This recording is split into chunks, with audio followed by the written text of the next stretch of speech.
Hi everybody, it's great to be back here again on Itamar. It's Friday and it's a very special Shabbat. My parents came here to visit, so I'm so happy to have my parents with me on Shabbat here on Itamar. I'd like to get right down to our Torah lesson. It's getting a bit late here. Let's get to work. First of all, this week's portion, as we know, discusses different areas, but I want to focus on the sin of the golden calf, which is something which is always in the background if we talk about grave sins that the Jewish people have been through throughout its history. I always think about the sin of the golden calf. You think about the sin of the spies, great sins that hover over us this very, very day. The question is to try to understand what is this sin all about, the sin of the golden calf. And basically, the simple explanation in the Torah about it is that the nation saw that Moshe Rabbeinu was late in coming down from the mountain, and they went over to Aaron. They said, "Make us Elohim, make us." That's how do we translate the word Elohim? Could mean in Hebrew, a lot of times it refers to God, one of God's names. It could also refer to a secular meaning of a judge. So the question is, how do you really interpret that meaning of that word that will go before them? Because Moshe Rabbeinu is no longer here. We don't know what happened to Moshe Rabbeinu. And the question is, and then what is right away? Aaron says to them, "Take off your earrings and of your wives, your sons, your daughters, and bring me those earrings." And then he forms this calf. We'll get more into it later. So the question is, again, we ask ourselves, how is it possible after the nation of Israel experienced divine revelation to the highest degree? First of all, they saw great miraculous events which took place in the exodus of Egypt, and which culminated in the Egyptians sinking in the sea, drowning in the sea. They actually sang at the banks of the Red Sea. They saw it all, and then of course they experienced the giving of the Ten Commandments, the great event as itself. And all of a sudden, boom, Moshe Rabbeinu goes up for 40 days. He disappears. Of course, he went up to receive the Torah in detail. And what happened is the nation was starting to get nervous and they're worried what's going to be. Moshe's not going to come back anymore. Well, he's lost. How is it possible to sin after seeing all these miraculous things and realizing the promise of bringing them eventually to the promised land and taking him out of, getting him out of Egypt? How is it possible? A nation that witnessed all of that, how can they do something so terrible? And that is, of course, one of the greatest questions that is asked regarding the sin of the golden calf. Before I give my personal direction, I want to give a synopsis of opinions of really explaining the sin of the golden calf. And really there are, if I can group them into two major areas, there are those who really explain that there was definite idol worship here, 100% idol worship.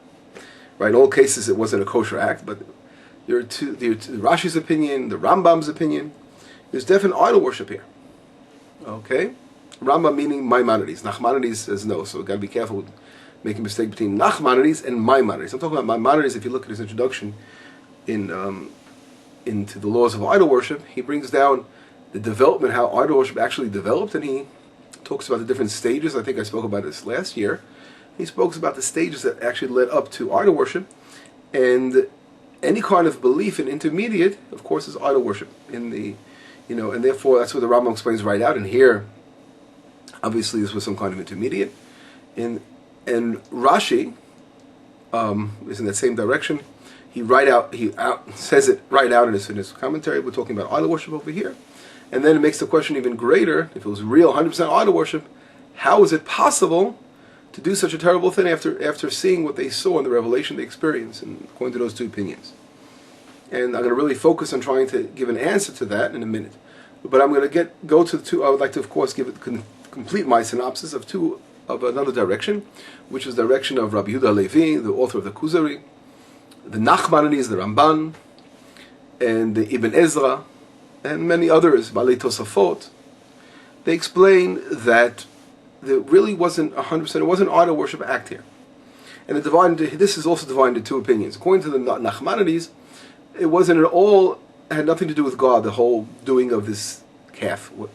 It really was, they wanted to make another leader. Moshe Rabbeinu was missing, so they wanted to create some kind of image which that would really say, not that believing, not they're going to worship this leader, or they're going to turn into a god in any way, but it's really going to be something to guide them, I would call it some kind of a lighthouse for them, which they believe that this would have the divine influence would be divine inspiration within it, that it would like be a vessel of carrying the divine inspiration to lead them and on the continuation to the land of Israel, whatever. They had to go from there, right? They had to go on to the land of Israel. But that was really the direction of the Rambam, which means, according to the Nachmanides, it wasn't at all a sin of idol worship. It was making this image, which later on they turned it in. There were those that later on said, this is the God. So from that, when Aaron was involved in it, he wasn't involved in action in any way in making an idol. But the nations from the nation of Israel, the 3,000 people that sinned, actually turned it into an idol later on. So this explains Aaron's participation on one hand. On the other hand, those who got punished for their terrible sin later. And that's really Nachmanides' explanation. The Kuzari has a similar direction, but he explains it a little differently than Ramban. And this is the direction of the Ibn Ezra.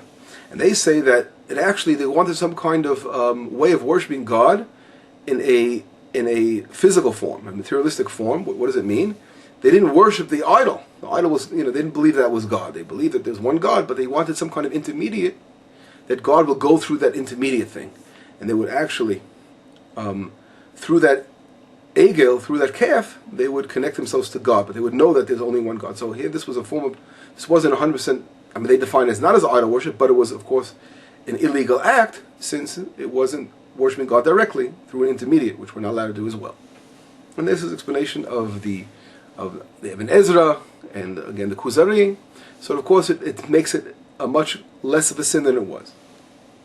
But I'd really like to focus again, getting back to those who explain it as 100% idol worship, whether it was 100% idol worship, or if it was an intermediate kind of thing and wasn't really defined as idol worship. Whatever it was a sin. In all cases it was a sin.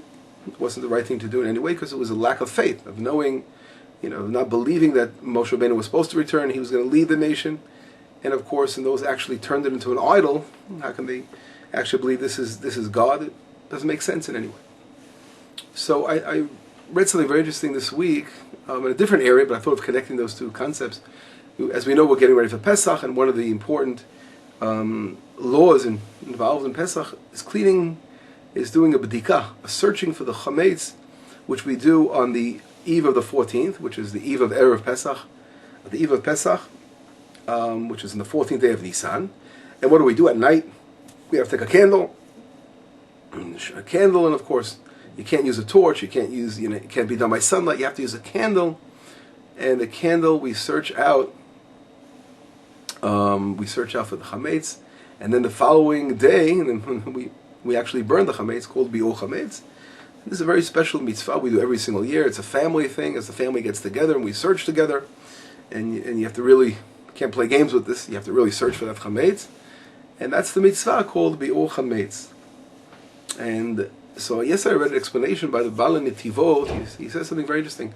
He brings down the fact that, of course, in the Hasidic literature, everything we do, of course, on a sense of doing the mitzvot, all our mitzvot we do, there's always different levels of depth behind the mitzvot. So what does it mean, searching for chametz? Searching for chametz means I have to search myself, not only my home, but I have to first reflect upon myself and see where I have chametz, any kind of remnant of chametz within myself, within my soul, within my being, and try to eliminate that and burn it. And a lot of times a person may think that he's a really righteous individual because he's really not sinning, he's living a proper life, he's doing the right thing, but he really wasn't tempted. If he was placed in an environment where he was tempted, he still might not be on that level, and he may fall. So an example of this was, of course, Joseph. When he went out to Egypt, and he actually was able to overcome his temptation of the wife of Potiphar, who tried to bring him down to the pit of iniquity, and he was able to get out of it and not fall into that. And the same thing, any kind of person who really hasn't 100% eradicated within himself different kinds of urges that he has, right? Although he may not be in an environment at this moment to sin, doesn't mean he's pure yet, because he will sin. If he's placed in that environment, he'll completely fall down. It's like a person has to always remain as kind of incubator, but the minute he leaves his incubator, he's going to crash. How do you know you're 100% clean? No matter where you go, you're not going to be tempted to fall down into the things that you in the past have sinned before. So this is an example of self-rectification. A person knows he really rectified himself. When he goes out there, no matter where he is, he's going to remain on that same spiritual plane he was. He doesn't have to be anywhere special. He has to be himself, and himself is so powerful he can overcome all this the temptations surrounding him. And that, of course, is a very high level, and that's what it means to cleanse yourself from chametz, according to the Hasidic masters. We have to uproot the chametz within. We're not going to be affected no matter where we are. We've completely annihilated the chametz within us. That's what's called bi'ur chametz. How does it connect with this week's portion? Is the same thing. I think that an answer, how can the nation fall and stumble after seeing the great revelation, of Sinai and the great miracles of Egypt? And the answer, in my opinion, is that it's like a suntan that can wear off. What does that mean? Is since they really they just got out of Egypt, it was all fresh and all fresh, just leaving Egypt, leaving idol worship. They still didn't 100% do the work, with the inner work, the spiritual work they had to do. It was more of an external kind of thing at this point. But they still did not yet purify themselves within and eliminate this idol worship tendency and temptation they had within. So the minute they were exposed to a situation where, and they invited it, automatically, here, boom, they sinned with the golden calf. And that would really explain, what happened over there. They weren't on that level yet to really overcome this in temptation in other circumstances and in another situation. And this, of course, we see later on as we get ready for the Passover. We're going to be, of course, once we reach Passover, then from Passover we reach our holiday of receiving the Torah, Shavuot, 50 days from Passover. So here, it's very interesting. It's another counting, right? Another counting. Just like they counted the days when Moshe Rabbeinu was supposed to return, they made a mistake. And here they're counting again 50 days to receiving the Torah. And they got to count those days patiently, and as they count those days, they're rectifying themselves. And they're really, truly uprooting themselves from any kind of spiritual defects that they still have within. Because they're eliminating those bad traits that they have and things that weren't yet purified amongst themselves. And that's really the divine work, the spiritual work that one must do on the inside of himself, right? And that is the beauty of receiving Torah finally. 50 days later, as we know, once you leave the land of Egypt, receiving Torah, the next holiday, because we really now, every year we go, I always mention that it really, when a new season comes about, a new holiday, it's not like, it's just like folklore, we mentioned about it last week, but it's actually reliving it. And we're reliving the experience of Torah, but this time we have to purifying ourselves and cleaning ourselves, 50 days, and uprooting the terrible idol worship, or other kind of, here, and of course, example here was idol worship, but of course, every person has their own thing to rectify. And that, of course, is the deep meaning behind the holiday of Passover, of searching out the chametz, and what we have to rectify within ourselves, and it all connects to this week's portion, as we just mentioned. A very interesting thing is, of course, this week's portion opens up with giving the half a shekel, machatzita shekel, for building the Mishkan, for building the tabernacle. As we all know, building of the tabernacle was a rectification for the sin of the golden calf. And I thought of an interesting answer that can also explain. As we all know, the whole problem with the Jewish people is they didn't have the patience to wait for Moshe Rabbeinu. The lack of patience to wait what led to their downfall and opened up the whole thing for the sin. And the sin, the whole idea of the concept of building a tabernacle is that everyone had to give only 1/2 of a coin to build this tabernacle. Instead of one person giving it all, everyone was to participate in it. And a lot of times when you give one little small amount of charity to a big project, you may say, wow, it's never going to come to be. The whole idea is to see how everyone's part can actually add together and do a whole thing. And that's faith. It works on building our faith up.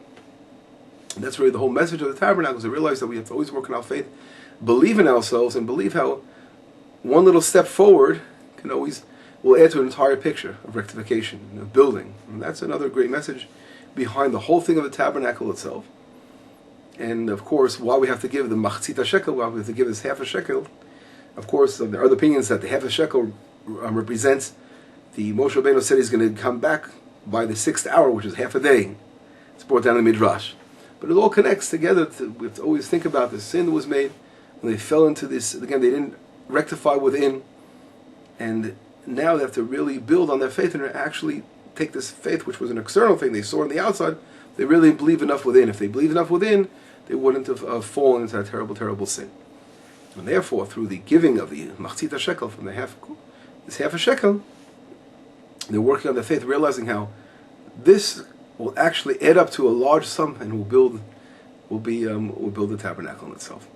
Well, anyway, I have a couple of small ideas. I hope you enjoyed them, and we will have another lesson coming up next week. Please have a wonderful Shabbat, and B'sorot Tovot, Yeshuot v'Nechavot. Shabbat Shalom.